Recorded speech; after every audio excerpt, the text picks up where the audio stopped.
Il faut avoir le pied agile pour cette visite un peu spéciale.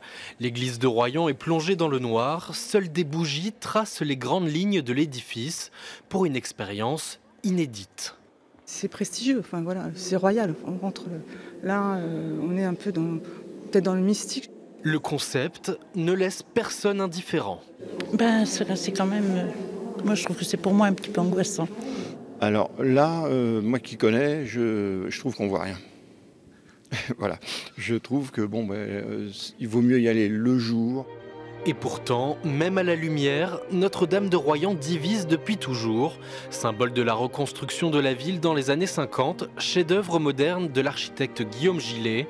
D'allure austère et froide au premier regard, il faut parfois l'aide d'un guide pour voir au-delà de sa peau en béton armé. Je voulais attirer votre attention sur le béton, parce qu'en fait, on est aussi là pour ça.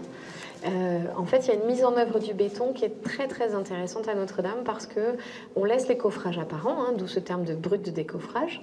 Les gens apprécient beaucoup d'avoir des explications sur l'église, c'est-à-dire qu'ils n'ont pas forcément compris pourquoi est-ce qu'elle est en béton brut. Souvent, on pense que c'est parce qu'elle n'est pas terminée, alors que c'est pas le choix, parce que c'est vraiment c'est pas le cas, puisque c'est le choix de l'architecte en fait, vraiment de laisser cette église de cette façon-là, de comprendre aussi comment elle est construite, pourquoi, en quoi il y a une prouesse technique aussi dans cette réalisation.